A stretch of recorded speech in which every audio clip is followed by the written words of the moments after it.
지난번에 제가 그 손석희 앵커가 나와서 진행하는 질문들인가? 네. 그 한국일보 기자랑 같이 김희원. 예 네, 논설위원이죠. 하는 것을 봤는데 손석희 앵커가 직접 얘기를 했는지 제가 이제 소리를 제대로 못 들으면서 봤는데 아니면 그 제작진이 자막을 넣었는지 모르겠는데 손석희 앵커가 그런 얘기를 하더라고요. 유튜브는 본인은 안 한다. 그러면서 옆에 자막이 무사는 겹불을 쬐지 않는다. 이렇게 했는데 혹시 손석희 앵커가 직접 얘기했는지 안 했는지는 모르겠어요. 만약에 직접 봅니다. 얘기를 했다면 저는 그 인식에는 동의하기 힘든 게 유튜브가 겹불이다.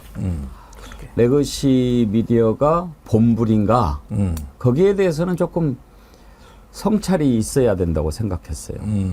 왜냐하면 지금 그전에는 뭐 새로운 미디어 형태로서의 유튜브가 겹불일 수는 있지만 과연 무엇이 겹불이고 무엇이 본불인가? 그것은 지금 달라지고 있는 우리 국민들의 수요 행태라든지 또는 지금 레거시 미디어가 보여주고 있는 아주 비정상적인 짓들 이런 것에 대한 성찰이 좀 결여되어 있는 인식 아닌가 그런 생각이 들었어요. 네, 사실 손석희 앵커가 이 유튜브는 잘 모르실 것 같아요. 그날 패널에 김희원 논설위원도 비슷한 말을 했어요. 그런데 이제 유시민 작가하고 가장 충돌한 대목이 바로 그 지점인데 그러면 최재형 목사가 그 디올백 이렇게 건네는 그 영상을 레거시 미디어가 보도했을 것 같냐. 그러니까요. 그러니까 김희원 논설위원은 우린 보도했다. 그런데 이 말이 사실이 아니라는 거예요. 왜 그러냐면은 그 서울의 소리에서 그 최재형 목사 영상이 공개되고 아무 언론도 안 써줬어요. 그걸 쫓아오질 않았거든요. 그러니까 인용 보도 자체도 안 하는데 먼저 보도한다는 용기를 냈겠느냐. 이 부분에서 대다수 사람들이 회의적입니다. 그리고 사실은 그 많은 기사가 킬당했거든요. 그래서 과거에 그 5060 시절에 그 레거시 미디어가 엉망진창일 때 대자보가 역할을 했지 않습니까? 오늘날 그 대자보가 유튜브입니다. 네, 예. 맞습니다. 유튜브가 그런 대자보의 조금 진화된 형태라고 보시면 되는 거예요. 그런 언더통신 뭐 이런 어떤 유튜브가 없었다면은 우리가 어떻게 70년대, 80년대 그 어두운 시절을 견뎌왔겠습니까? 그때 그 소설도 아니고 저 대설 그 김지아의 똥바다라고 들어보셨나? 예. 오적이라고 들어보셨나? 그거 썼다 감옥 갔거든. 이런 식의 어떤 것들이 풍자냐 자살이냐 하면서 한 시대를 저항했던 언론의 역할이 지금 유튜브로도 이어지고 있어요. 물론 부작용이 많죠. 인정합니다. 그러나 반면에 또 이런 걸 통해서 우리 해방을 만들어 나가는 대자보 문화다. 이런 것도 좀 인식을 해주셨으면 좋겠어요. 그러니까 좀 너무 낡은 생각 갖고 계신 것 같아요. 아마 손석희 사장님도 이제 연세가 있으시다 보니까 보기에는 그렇지만 좀 상당히 나이 있지 않으십니까? 그러니까 뭐 나이의 문제는 아니겠지만 근데 좀 낡은 방식이다. 낡은 방식의 생각인 것 같다. 뭐 본불 겹불이 어디 있습니까? 이게 다 어쨌든 국민들이 우리 듣고 싶은 얘기 듣고 뭐 새로운 소식을 알게 되고 하는 거잖아요. 말씀하신 것처럼 그 디올백 문제도 사실 서울의 소리에서 제가 그때 같이 생방을 했었어요. 디올백 밝히는 첫 영상에. 저는 다음 날 난리가 날 줄 알았거든요. 온 세상이 아무 일이 없더라고요. 아, 그렇죠. 예. 그래서 오히려 더 활성화돼야 된다. 이 유튜브가 좀 그렇게 생각하고 있습니다. 한국일보가 최근에 의미 있는 단독 보도 특종을 하는데 그것도 처음에는 전혀 보도 안 하던 분위기였어요. 그러다가 얼마 전에 내부 회의가 있고 나서 야 이제는 쓸 때다. 이래가지고 따라오거든요. 언론은 맨 앞줄에 서 있어야 되는데 항상 중간에 위치하세요. 그러다 보니까 아쉬운 점이 많죠. 뭐 손석희 앵커를 비난할 생각은 추호도 없습니다. 아니 정말 존경받는 그런 언론인이고 다만 이제 그 인식에 대해서 제가 좀 생각해보는 그런 기회가 됐다 하는 차원에서 말씀을 드리는 거고요. 지금 레거시 미디어 그러니까 왜 국민들로부터 신뢰를 받지 못하고 있는가 하는 것 제가 대표적인 거 한 두 가지만 사례를 들어볼게요. 지난번에 이제 지금은 청문회가 계속이 되고 있습니다만은 맨 처음에 탄핵 입법 청원이 올라왔을 때 이제 청문회를 하지 않았습니까? 얼마나 많은 국민들이 거기에 대해서 관심을 가졌습니까? 그런데 아무 때도 중계를 하지 않습니다. 국민들이 그렇게 관심을 갖고 있는데 그러니까 수요가 있다는 것을 모른다고 한다면 지금 레거시 미디어는 완전히 분석 기능이 절단난 것이고 왜 몰랐겠습니까? 눈치 보느라고 안 한 거죠. 그렇다면 본분을 저버린 겁니다. 제가 어제 아침에 KBS 이렇게 봤더니 아침에 일요진단인가 하는 프로그램에서 체코 원전 수주 관련해서 장관 불러다가 인터뷰하더라고요. 뭐 큰 일을 했으니까 할만하죠. 다룰만 합니다. 공영방송이. 그렇지만 공영방송은 국민의 방송이고 국영방송은 나라가 운영하는 거니까 적어도 그것을 다룰 때 공영방송이면 공영방송답게 여러 가지를 따져봐야죠. 덤핑이었다는 지적도 있다. 뭐 또 여러 가지 문제들을 지적을 해야죠. 그리고 지금 우리가 어떻게 나아가는 방향이 올바른 방향이라고 보느냐. 만약에 탈원전으로 간다면 수출이나 이런 거는 전혀 못한다고 보느냐. 이런 것들을 좀 물어봤어야 제대로 된 질문일 텐데 그냥 단순히 정부 홍보에 그친다고 한다면 국민들이 스스로 채널을 돌아가 버리죠. 그렇습니다. 예, 사실 원전같이 중차대한 문제를 그렇게 취급하면 안 되죠. 이거는 꼼꼼히 따져보고 이성의 용광로에서 낱낱이 분석해야 되는 게 특별히 중요한 게 안보, 안전, 원전, 뭐 환경 이런 문제들은 비판적 시각으로 보라는 거거든요. 예, 이것이 돈이 된다, 국위를 선양한다 이런 논리에 의해 가지고 비본질적인 시각으로 보지 말라는 거예요. 이건 비판적으로 봐야 될 사안이죠. 그러면서 언론의 기능이라는 게 참 뭐 요즘은 뭐 유튜브가 없었으면 난 상상을 못 하겠네. 이런 거 무슨 수로 바로 세울 거예요? 지난주에 정치권에 뜨거웠던 이슈가 이제 청문회에서 또 인사청문회에서 오고 갔던 얘기들이지요. 최재형 목사가 출연해서 증인으로 출석해서 여러 가지 이야기하는데 거기에서 오고 갔던 얘기들 국민들이 참 실소를 금하지 못하게 하는 부분들도 있었고 그리고 방통위원장 후보자 이진숙 청문회 사람이 저렇게 될 수도 있구나 그런 생각 하지 않았습니까? 날도 더운데 국민들 불쾌지수가 더 많이 올라가는 그런 일들이었습니다. 지금 또 방송법 때문에 국회가 필리버스터 계속하고 있는데 국회의원 기자님 아직 안 끝났습니까? 지금 이제 방송사법이 이제 사실 계류가 돼 있었고요. 3개 법안은 24시간씩 필리버스터를 거쳐서 통과가 됐는데 아직도 1개 법안이 남아 있는 상황입니다. 그렇기 때문에 내일 오전쯤 가야지 그 법안도 통과가 돼서 법안 4개 방송법이 통과되는 사태에 이를 것으로 보입니다. 지금 그 야당이 필리버스터 혼자 하고 있는데 오히려 의장단이 더 죽을 지경이라면서요? 그러니까 원래는 이제 국회의장과 부의장이 여야 양측에 한 명씩 있습니다. 예. 우원식 의장과 이하경 부의장이 있고 그 주호영 부의장이 국민의힘 몫으로 있는데 주호영 부의장이 이 방송사법과 관련된 필리버스터의 무제한 토론 종결시키는 그 야당의 행위에 대해서 비판을 하면서 본인 사회권을 행사하지 않겠다 이러다 보니까 밤을 꼴딱 새는 사회를 지금 2사람이 보고 있는 겁니다. 2교대. 네, 2교대를 보는 거 원래 3교대였는데 2교대로 바뀌다 보니까 2사람이 죽을 막임 상황이고 아마도 이제 그 7월 임시국회가 계속되는 동안에 노란봉투법이라든가 다양한 다른 법률도 대기를 하고 있는데 이 상황도 지속될 경우에 의장단이 정말로 죽을 맛 이상의 체력적 한계에 부딪힐 것 같다. 이런 상황으로 해설할 수 있을 것 같습니다. 아니 이거는 전례가 없죠. 그 사회권을 거부한다는 거는 흔한 일은 아닙니다. 일단. 그리고 3교대를 2교대 근무하라는 건 부당노동 행위 아닙니까? 그렇죠. 그런데 저기 이 점은 좀 유심히 보실 필요가 있는 게 대부분 국회의장은 당적이 없는 이렇게 통합된 집단이었거든요. 이게 균열된 건 상당히 뼈아픈 거예요. 제가 알기로는 이번에 국회에서 7월 17일 재헌절 그 행사가 있었잖아요. 예. 국민의힘 쪽 국회의장단이 안 온 걸로 돼 있어요. 물론 연세도 많다 그러지만 이것도 전례가 없어요. 주호영 부의장이 무슨 연세가 많아요? 아니 역대 의장들. 역대 의장들이. 예. 예. 그러는데 이게 지금 저기 우리나라에 그래도 아무리 정치가 분열되고 정쟁으로 얼룩지는 와중에서도 한국 사회에 현인 그룹이 하나 있다 그러면 국회의장단 모임이었거든요. 그렇죠. 제가 이게 잘 알려지지 않았지만은 여기서 나오는 어떤 쓴소리들이라든가 당을 초월한 목소리들은 굉장히 귀한 집단이다. 귀한 목소리다. 제가 이런 얘기를 여러 차례 한 적이 있는데 그것마저도 없어졌다는 거예요.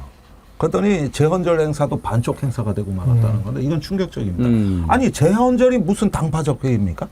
그러더니 이제 사회권까지도 당파적으로 본다는 거거든요. 이렇게 돼가지고 뭐 죽을 맛이라는 건 두 번째 문제고 이게 한국 민주주의에 나는 중요한 하나의 플랫폼이 사라졌다고 봐요. 그게 바로 의장단, 한국의 현인 그룹이 사라지고 있다는 거예요. 의미 있는 지적이십니다. 지금 뭐 의장단 죽을 지경이지만 국민의힘이야말로 정말 죽을 노릇 아니겠어요? 임세현 대변인 그거 끊어지는 순간 끝인데 계속 돌아야 되잖아요. 별로 하고 싶지도 않을 것 같은데. 그러니까 지난번에 필리버스터에서도 드러났잖아요. 그래서 필로버스터 나란 얘기가 나오지 않았습니까? 베개? 네, 다 네. 주무시고 이래가지고 그래서 사실 이번에도 필리버스터를 한다 했을 때 얼마나 그 의미에 대해서 무겁게 생각하는 사람이 있었겠냐라고 싶습니다. 그러니까 이러더라고요. 이제 우리가 필리버스터를 할 거다라고 얘기하니까 많은 분들이 아 드디어 또 수면의 시간이 돌아왔냐. 라는 이야기가 나옵니다. 그러니까 진심이지 않은 것이죠. 이거에 대한 무제한 반대 토론인데 토론을 위한 토론이 아니라 그냥 그저 시간 끌기 용 아니냐라는 지적이 저는 합당하다고 봅니다. 또 이번엔 누가 주무셨나 모르겠네.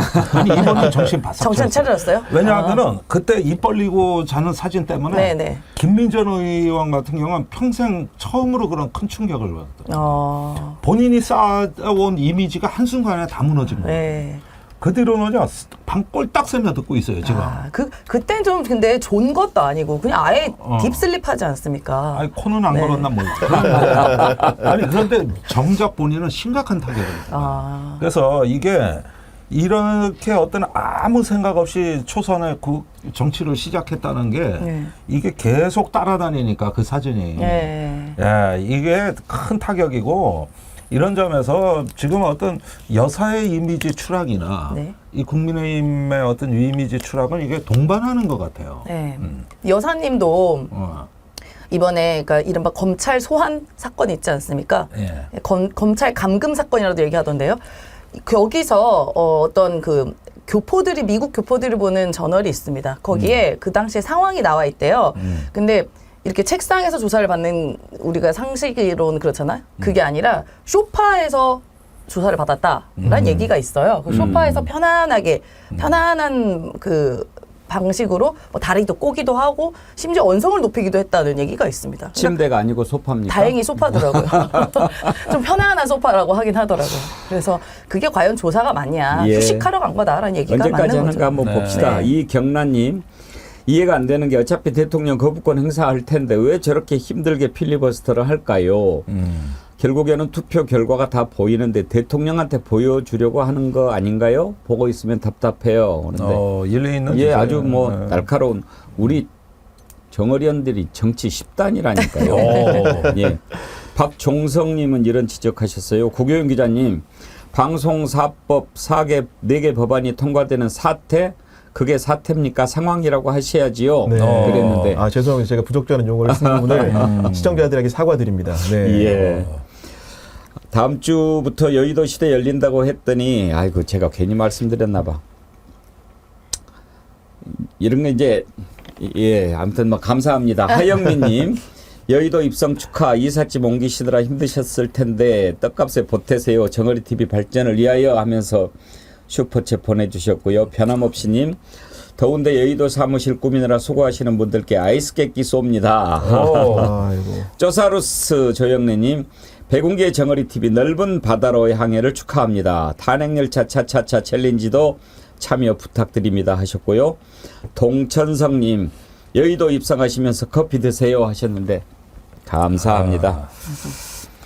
먼저 오늘 2부에서 최재형 목사님 인터뷰 예정이 돼 있는데요. 지난주에 나와서 그런 말씀 하셨죠. 지지난주 금요일인가요? 김건희가 밤마다 평창동에 간다. 무엇 때문에 가는지 정말 궁금했는데 2부에 나오시면 한번 그거 물어보도록 하겠습니다. 그런데 지난주 금요일에 청문회 출석하지 않았습니까? 저는 국민의힘 유상범 의원 호를 하나 붙여주고 싶어요. 똥볼 유상범. 이게요. 똥볼을 한 번 정도 차면은 뭐 그럴 수 있어요. 근데 계속 차면 그건 문제가 있는 겁니다. 선수 교체해야 됩니다. 지난번에도 뭐 골프장 3부 얘기했다가 얼마나 창피했습니까? 그런데 이번에 최재형 목사한테 이제 왜 그러는 줄은 알지요. 최재형 목사 지금 본질이 김건희한테 명품백 주고 이제 그 부분 가지고 이제 얼마나 힘들겠습니까? 그러니까 어떻게 해서든지 최재형 목사를 빨갱이로 몰아붙여가지고 이제 판을 뒤집어 보려고 하는 것 같은데 그래도 좀 정당하게 해야죠. 다른 사진을 갖다가 이거 갖다가 공격하고 그러면 되겠습니까? 그거는 아니죠.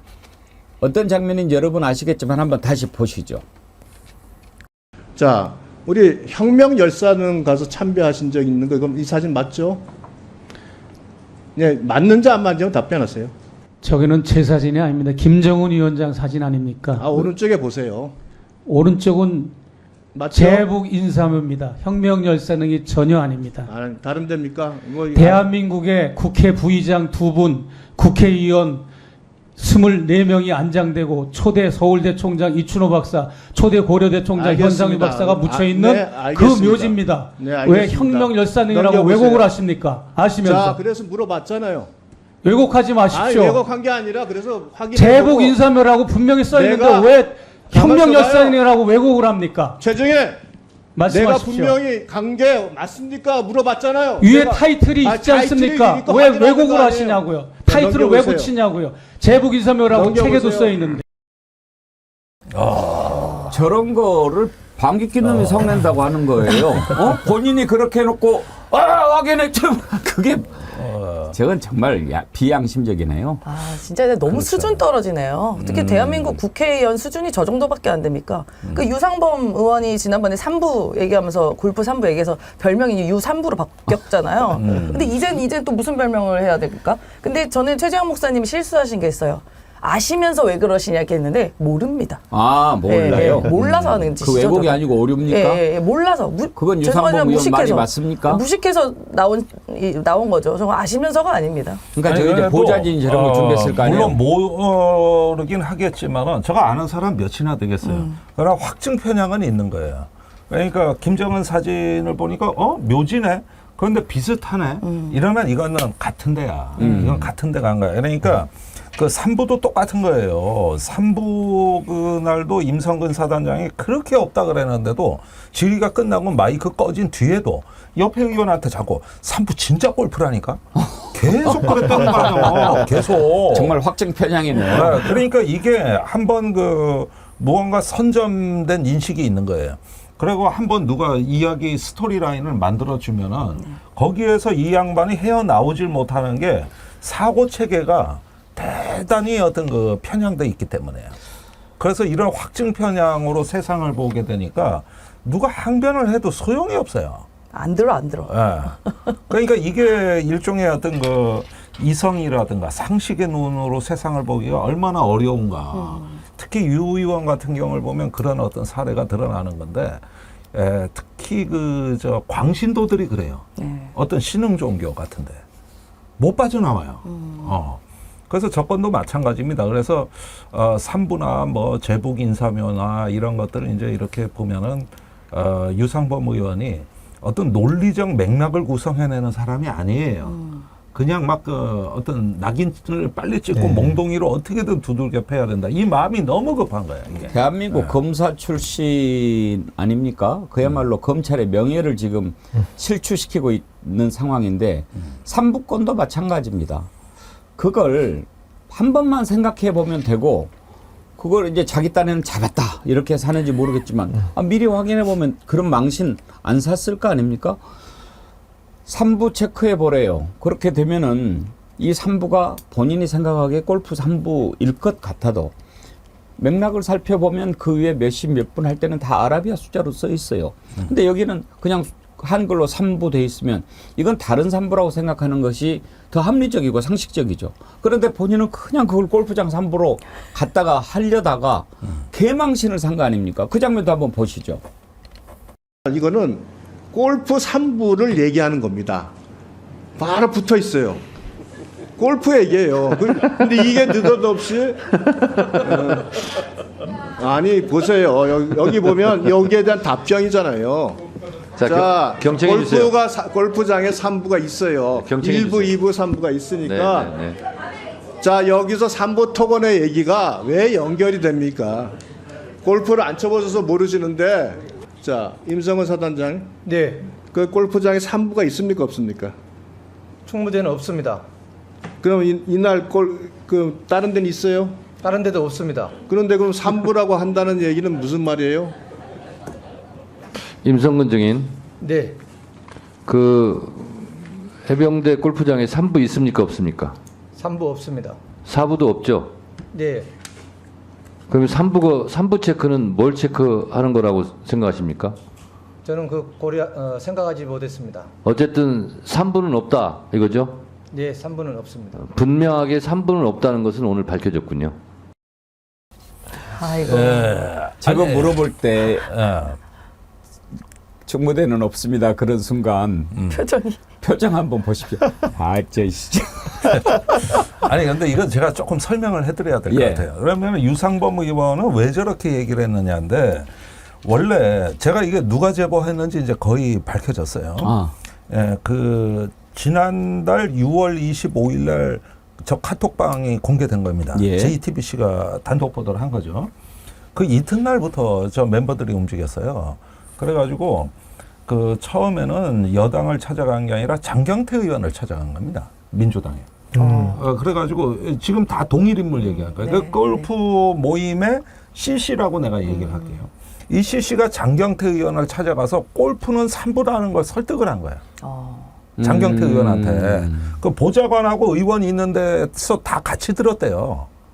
그랬는데 설득이 안 되는 거야. 예. 그랬는데 자기 말에 설득력이 있게 하려고 엉뚱한 제보를 또 해요.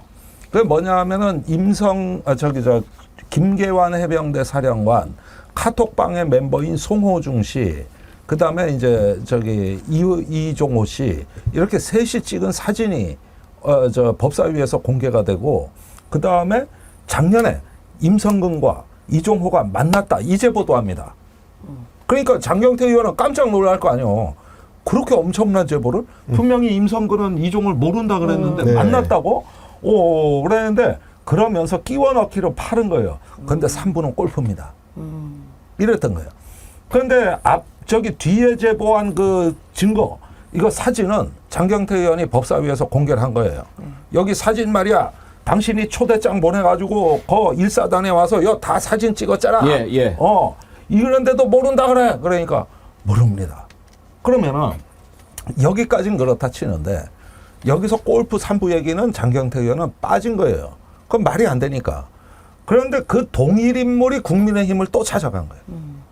그래가지고 권성동, 윤상현 의원도 만난 것 같은데 이 두 분이 지난주에 앞서거니 뒤서거니 기자회견을 했는데 3부 토건은 주가 조작 아니다. 그 다음에 권성동 의원은 장경태가 제보 공작했다. 이렇게 얘기를 하는 거야. 네. 그러니까 이것도 깜짝 놀랄 일이거든요.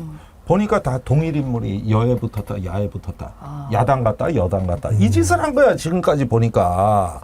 그래가지고 이걸 가지고 찌끄레기 제보를 받아가지고 권성동 의원이 녹취록을 까면서 장경태 의원이 제보 공작을 했다 이 얘기인데 네. 이러는 와중에서도 면면하게 흐르는 거는 3부는 골프다예요. 네. 3부 토관이 아니라는 거야. 이게 이 전체적인 소동의 본질이에요. 그걸 하기 위해 이 소동을 한 거예요. 네. 그러니까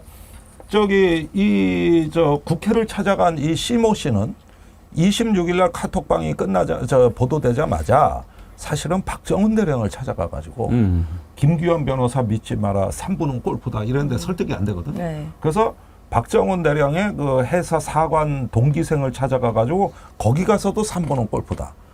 안 되니까 국회로 찾아온 거예요. 이렇게 이제 스토리가 된 건데 아하.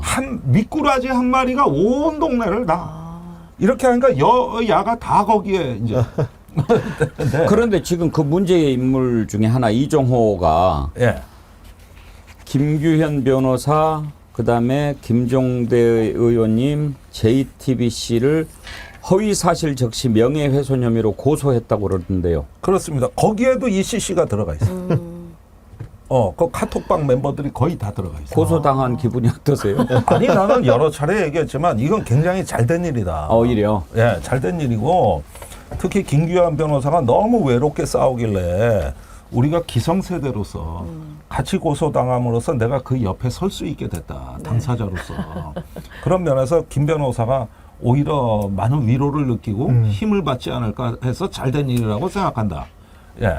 저는 이런 얘기도 하면서도 이걸 술술 지금 저기 풀어가고 있는데 보니까 이 고소고발도 동일 인물이야. 아. 여야 찾아간 것도 동일 인물이야. 아. 그러니까 이 모든 건 뭐냐 하면은 저기 제가 보기에는 임성근, 박정원 이런 문제가 아니에요. 삼부예요.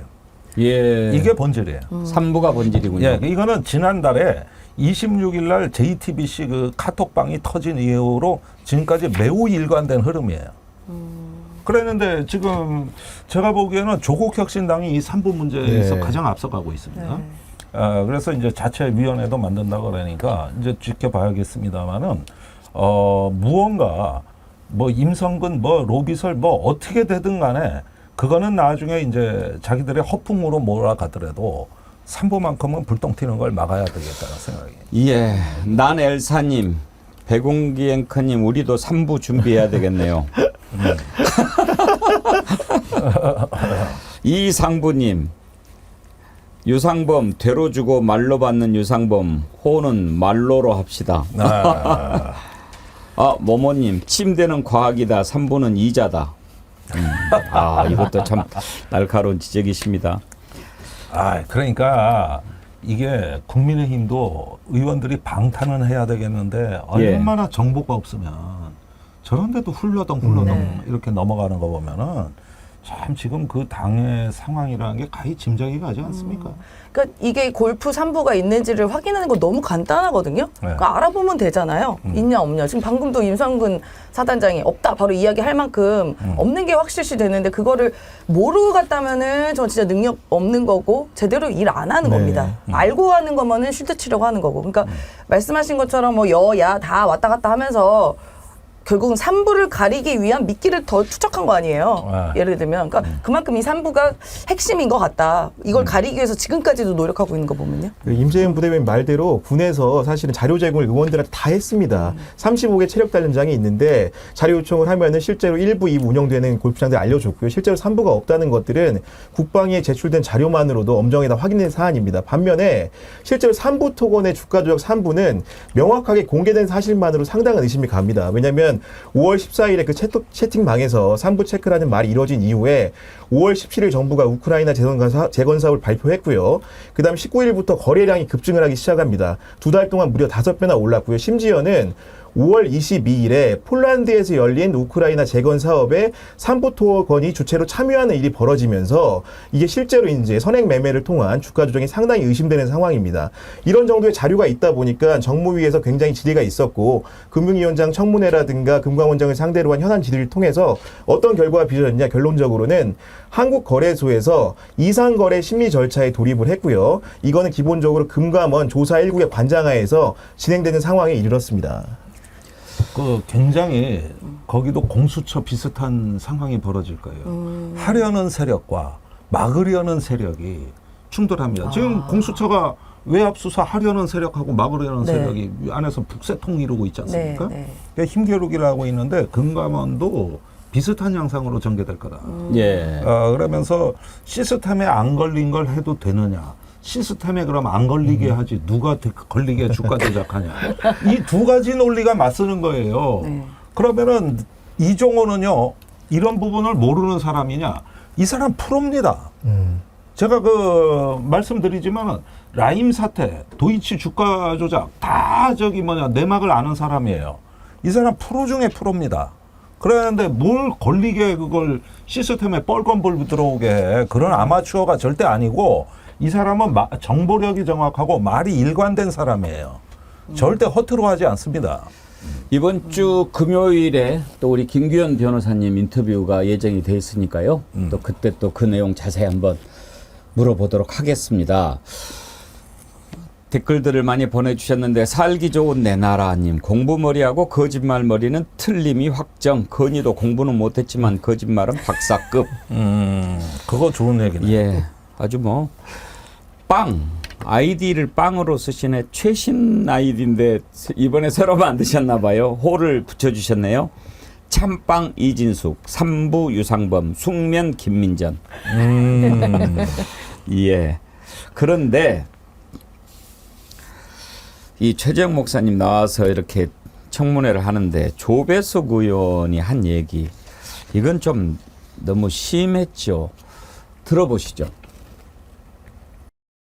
성경에 뭐라고 했습니까? 실족하게 하면 안 되잖아요. 목사님이 그 짓을 했다고요. 목사 맞아요? 목사 맞냐고 그러시는데요. 목사 맞고요. 제가 그리고 보기에는 저는 아닙니다. 목사의 양심으로 저는 조금 더 꺼리낌 없이 했다고 봐집니다. 예수님께서 지금 이 자리에 오셔서 이 목사라고 하는 최재형 증인의 이런 형태를 보면은 뭐라고 하실까? 참 궁금합니다. 예수께서 이 땅에 오셨으면 어떻게 생각하셨느냐라고 물으셨는데 저는 국힘당을 바라보며 용산을 바라보며 이 독사의 자식들아라고 예수께서 질책하셨지 않을까 생각이 듭니다. 저도 그렇게 생각합니다. 조배숙 의원이 성경을 얼마나 아는지, 예수님을 믿는지는 모르겠지만 어디서 졌다위 얘기를 합니까? 예. 그러니까. 성경에서 이제 공금 횡령 같은 것에 굉장히 엄격하고 또 지위를 이용해서 재물 챙기는 사람들 굉장히 악하게 여긴다고 하더라고요.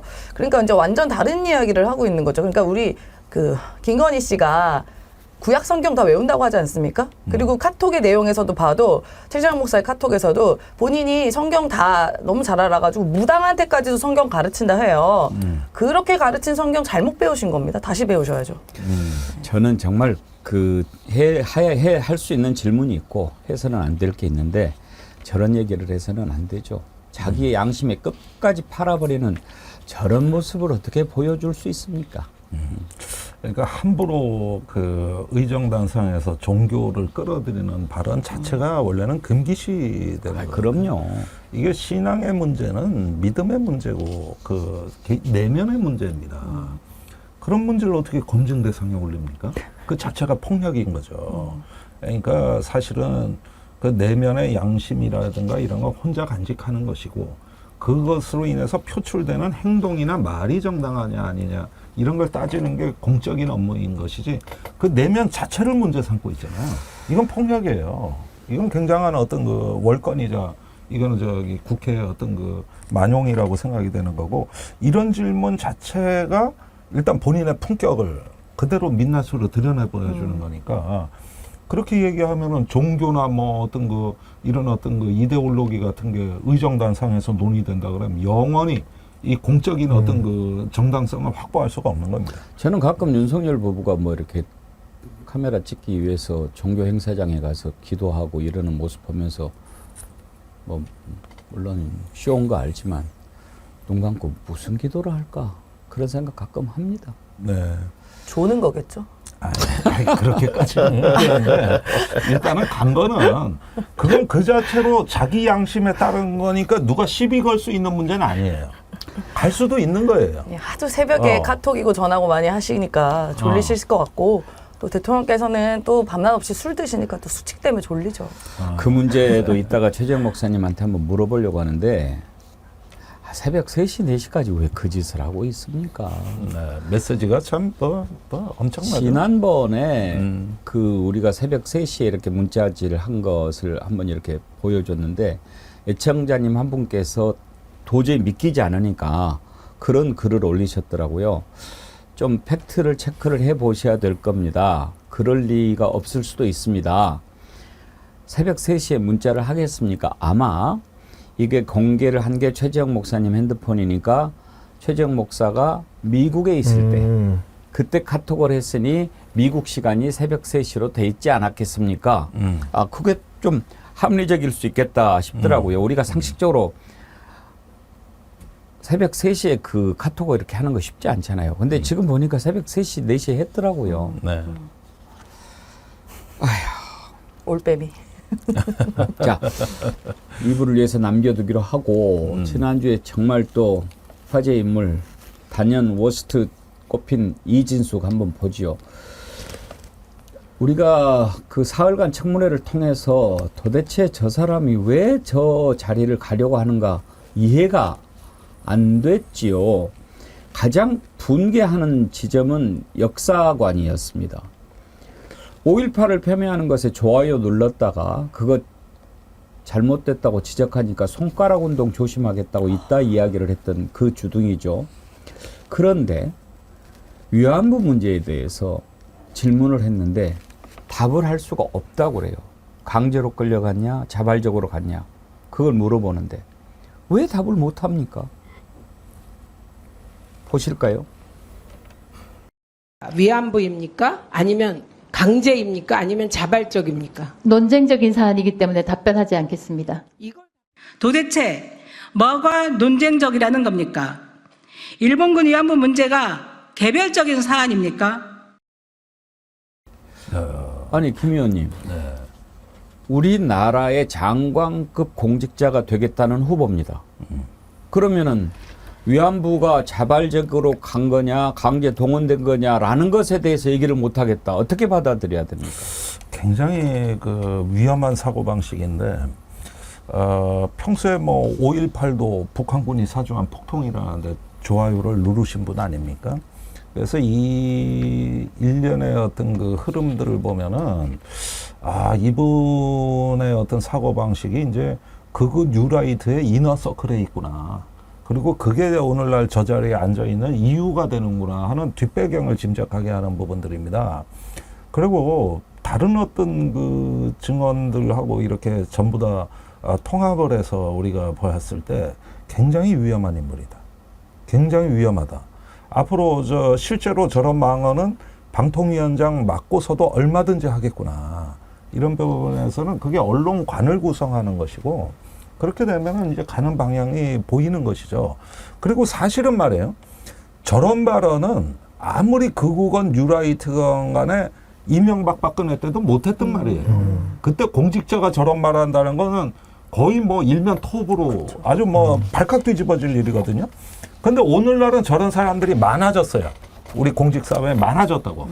이 이유를 한번 생각해 보셔야 돼요. 최근에 와서 이제 역사의식이 많이 희미해지고 먹고 살기가 어려워지고 또 어떤 사람들이 좀 시민들이 분열돼 가는 가운데 그 틈을 타고 저런 어떤 캐릭터가 등장하는 거구나. 이런 어떤 부분에서 우리가 좀 위기의식을 가져야 되지 않을까 생각이 듭니다. 구경 기자님, 이번에 이진수 후보자가 네. 청문회에서 보여줬던 역사관 또 국가관 가치관 이런 거 논쟁거리가 된 게 많았죠. 네, 상당히 많았습니다. 아까 이제 의원님 설명해 주신 대로 그냥 일본군 위안부 문제뿐만이 아니고 5.18에 대한 인식이라든가 여러 가지 각종 현대사에 대한 인식조차도 왜곡되고 굴절됐기 때문에 과연 정말로 이분이 MBC에서 공주파 방송에서 기자 생활 오래 한 것인지 의심이 들 정도로 그런 태도를 갖고 있다 보니까 국민적 실망도 굉장히 컸고요. 여기에 더해서 사실은 대전 MBC 사장을 하면서 법인카드 유용 의혹도 불거졌습니다. 이 부분에 대해서 그 청문회 과정에서 파헤치기 위한 여러 가지 시도가 있었지만 결국 개인정보를 미동의하면서 세부적인 내역을 제공하지 않다 보니까 사흘간으로 청문회가 길어졌고 이후에는 야당에 있는 청문위원들이 직접 대전 MBC 현장 검증을 가는 사상 초유의 사태도 벌어지기도 했습니다. 지금 뭐 그동안 법화 갖고 야당 탄압을 얼마나 많이 했어요. 그런데 오늘 아침에 인터뷰들 들어보니까 법사위나 과방위에서는 이 청문회가 끝나도 청문회 여부와 관계없이 이진수 후보자를 고발하겠다는 입장이더라고요. 네. 그런데 사실 여태까지 이 정부가 해왔던 법화 갖고 정치 개입한 거 보면은 이건 사유가 되고도 남죠.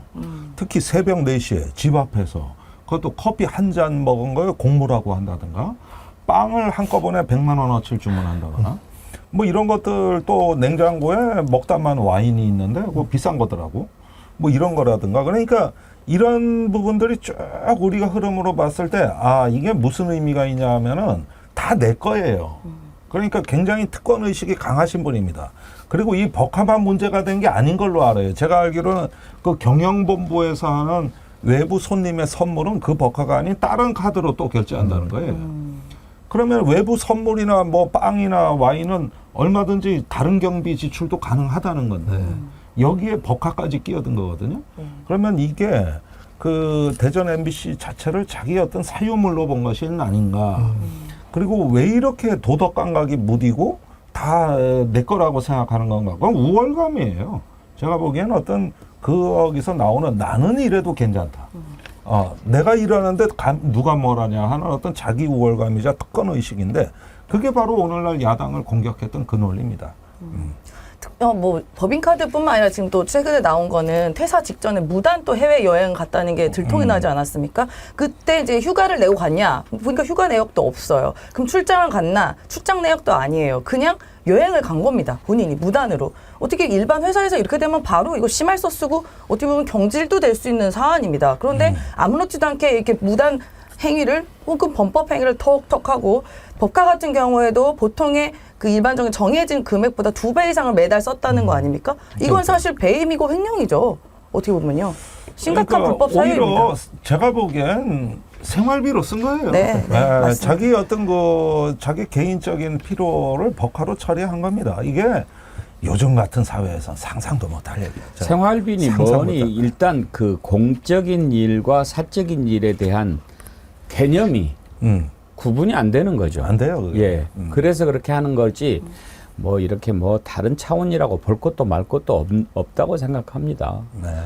가장 문제가 됐던 게 이제 법카 부분이었는데 거기에 너무 집중하다 보니까 큰 문제를 좀 작은 걸로 타치하는 것 아닌가 하는 그런 아쉬움까지 들 정도였는데 오죽하면 그랬겠냐. 법카 문제 지적했던 부분들을 한번 그래도 보실까요? 아무 증빙도 없는 초과분을 한도와 무관한 접대비로 처리한 분식 행위도 확인했습니다. 단돈 10,000원이라도 증빙하지 못하면 업무상 배임입니다. 이 후보자가 사직서를 제출하기 전 한 달가량 무단 결근한 정황과 크리스마스를 끼고 무단 해외여행을 간 정황이 포착되었습니다. 이 후보자는 청문 대상이 아닌 수사 대상입니다. 바닥 밑에 지하실 인사입니다. 극우적 사상, 편향된 언론관, 노조 탄압과 언론 장악 의도에 위법과 불법을 가리기 위해 계속되는 거짓말까지 이런 자에게 공직을 맡기는 게 맞습니까? 구 기자님 이번에 네. 논란이 된 게 여러 가지가 있었는데 이 법인카드 사용 문제에서 드러난 이진수 후보자의 어떤 공적인 것에 대한 인식 이런 부분들은 매우 심각해 보였어요. 맞습니다. 사실은 법인카드 사용에 대해서는 대법원의 판례가 굉장히 엄격합니다. 아까 이제 민주당에서 설명을 했는데 단 10,000원이라도 개인적으로 사용한 부분이 있으면 업무상 배임의 유죄를 선고하는 판례가 있고요. 실제로 이제 개별적인 행태로 좀 설명을 드려보자면은 이진수 후보자가 2018년 1월 8일에 그 사직서를 제출합니다. 대전 MBC에. 그리고 나서 이제 1월 9일 날에 이제 쉽게 해임 처리가 완료가 됐는데 그 상간에 어떤 일이 있었냐면은 1월 8일 오후 8시 15분쯤에 강남구 대치동에 있는 본인 자택 근처에 있는 보리밥집에서 36,500원을 결제한 내역이 발견이 됩니다. 그로부터 30분 후인 오후 8시 41분에는 인근에 있는 프랜차이즈 커피 전문점에서 28,600원을 결제를 하거든요. 이진수 후보는 이에 대해서 그 뭐 저를 내려준 수행기사하고 한정집에서 같이 식사하고 커피를 마셨다고 했는데 이게 누가 봐도 정상적인 영업활동의 일환이었다고 한다는 법인카드 사용 내역의 공적 주장을 했던 이진수 후보자의 설명과 배치되지 않습니까? 이런 대목들이 많을 수 있는 가능성이 상당하기 때문에 세세하게 밝히고 결국은 수사기관의 조사를 통해서 배임의 죄책을 엄격하게 물을 수밖에 없다고 생각합니다. 그러니까 새벽 4시 파리바게뜨 4,000원 이런 것도 있었잖아요. 근데 임세현 대변인 네. 저는 참 어리석다고 생각해요. 그러니까 일단 본인이 저는 한 번도 법인카드를 사적으로 쓴 적이 없습니다. 이렇게 얘기를 해놓고 하다 보니까 그런 답이 나온 것 같은데 사람이 실수할 수는 있죠. 네. 뭐 예를 들면 내가 새벽에 일찍 일어나서 커피를 마시고 싶어서 거기를 갔는데 갖고 있던 것이 법인카드밖에 없어서 일단 그걸로 결제를 했다. 그리고 나중에 내가 사비로 이것을 채우려고 했는데 잊어버렸다. 뭐 이렇게 하면 좀 이해가 가겠어요. 그런데 답변한다는 게 뭐 그것도 뭐 공적인 일이다. 새벽 4시에 파리바게뜨에서 커피 4,000원 마신 게 공적인 일이 될 수는 없지요. 그렇죠. 아니 뭐 예를 들어서 누군가를 만나고 일에 대해서 협력하고 하는 게 공적인 일인 거잖아요. 그럼 자기가 살아있는 게 공적인 일이라고 생각하는 거죠. 숨 쉬는 것 자체가 공적인 예. 일이라고 생각하시는 건가요? 아니, 그러니까 저는 납득할 수 없는 이유들이 저는 뭐 큰 뭐 호텔에서 얼마 쓰고 단란주점 쓰고 뭐 이런 건 크기라도 큰데 너무 자잘하게 어디 김밥 사 먹고 뭐 커피 먹고 이런 거 좀 본인 월급도 많이 받는데 본인 돈으로 사면 안 돼요? 그렇게 한 푼으로 자기 돈 쓰기 싫습니까? 그러니까 이 정부의 특징은 공사 구분이 안 된다는 게 저는 진짜 일관적이라고 봐요. 그러니까 그 전에 이제 한덕수 총리도 김현장인가요? 로펌에 있었을 때 본인 개인 카드 0원입니다. 0원. 도대체 뭘로 생활했을까요? 이 사람들은. 그 이진숙 후보도 마찬가지 아니겠어요? 이런 빵 하나 사는 것도 자기 돈 안 쓰고 법카 쓰고 하는데, 그러니까 이 준법 정신이 완전 결여돼 있다. 그런 게 이제 이 정부의 특징이다. 심지어 이제 초등학교 선생님이 준법 정신 부족하다라고 뭐 생활기록부에 써 있더라고, 이진숙 후보자. 그러니까 선생님이 참 선견지명이 있으시다라는 생각이 들더라고요. 내가 아는 그 기관장들이 네. 이런 시비에 걸릴까봐 아예 법카를 비서실에 맡기고 안 쓰는 기관장들이 그런 사람들 많아요. 굉장히 많습니다. 예, 자기가 안 가지고 다니죠. 그러니까 내가 이때 법카를 써도 되는가 하는데 자기가 결제하는 게 아니라 어디 직원이 와서 보고서 이건 결제해도 되면은 결제를 하니까 자기는 결제한 내역을 모르고 그러고 나서 밤 9시 넘으면 그때부터는 직원도 없다고. 어떤 공식 행사고 뭐가 없으니까. 그래가지고 자기는 법카 구경을 해본 적이 없는 거야. 그래 왜 그렇게 분리시키냐 하니까 실수할까봐. 현명한 처신이네. 실수할까봐 그러는 거거든요. 네. 그러니까 국립외교원장 하던 김준영 지금 의원인데 한 번도 자기는 법카를 구경해본 적이 없대요. 아예 자기 손을 떠나게 해가지고 그러다가 비서실에서 계산을 안 하면 자기 개인 카드로 하는 거예요. 요거는 시한을 넘었으니까 9시간 넘었으니까. 그래 대부다수가 그래요. 그렇죠. 대다수가. 그래서 맞습니다. 한 푼도 유용 안 하게 구조적인 장치를 마련하는데 여기서 이제 이진숙 후보자한테 의원들이 물어봐야 될 거는 평소에 개인 법카는 누가 소지하느냐. 그다음에 증빙을 해야 될 때 증빙 서류는 이진숙 후보자가 직접 내느냐. 그러면 비서실에서 다 정리를 해야 되거든. 그 절차를 하는 걸 알고 있는지 모르는지를 물어봐야 돼요. 이거. 우리 김종대 의원님 정도 되면은 법카를 마음 놓고 맡길 수 있을 것 같은데. 난 받아본 적이 없으니까 지금까지. 기관장도 한 번 못 해봤고 청와대 있을 때도 비서관은 돼야 그거 준다고요. 저는 법카 받았었는데. 거기는 대변인이니까요. 저도 한 번도 못 써봤고. 저도 항상 맡겼어요. 그리고 우리 필요할 때만 TV가 가져가고. 법카 만들 정도 되면 제가 드리도록 하겠습니다. 그러니까 법카 있는 직장 좀 해봅시다. 그리고 이제 동일 기준, 동일 잣대가 중요한데요. 지난해 보면은 방통위에서 해임 의견했던 남영진 전 KBS 이사장 같은 경우에 보면은 법인카드 자택에서 좀 쓴 문제가 불거져가지고 결국 해임됐고 유시춘 그 EBS 이사장 같은 경우에도 지금 검찰 수사를 받고 있거든요. 같은 잣대라면은 사실 이진숙 후보자 같은 경우에 자유롭지 못한 상황이기 때문에 분명히 그 인사 적격성 문제에서는 자유롭지 못해 보인다. 이렇게 좀 생각이 듭니다. 범호랭님께서 주유 한 번 하는데 200만 원이 말이 되냐고요. 카드깡이 의심되죠. 이런 것도 있었나요? 주유도 있었던 것 같아요. 주유 한 번에 200만 원? 아니 근데 차가 200만 원치 들어가나요?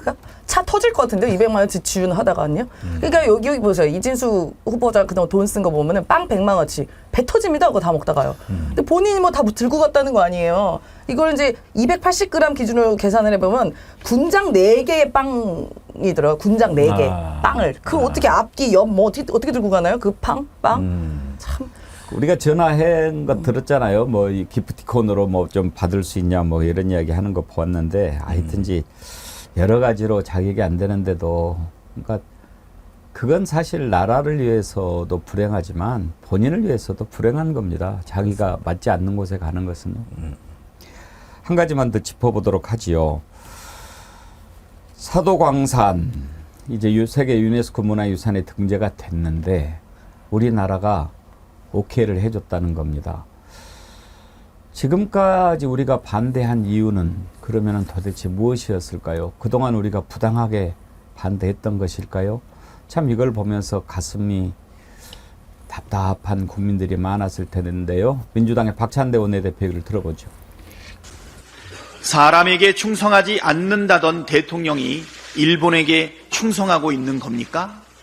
일제강점기 시절 조선인 강제노역의 상징인 사도광산이 윤석열 정권의 찬성 속에 유네스코 세계유산으로 등재되었습니다.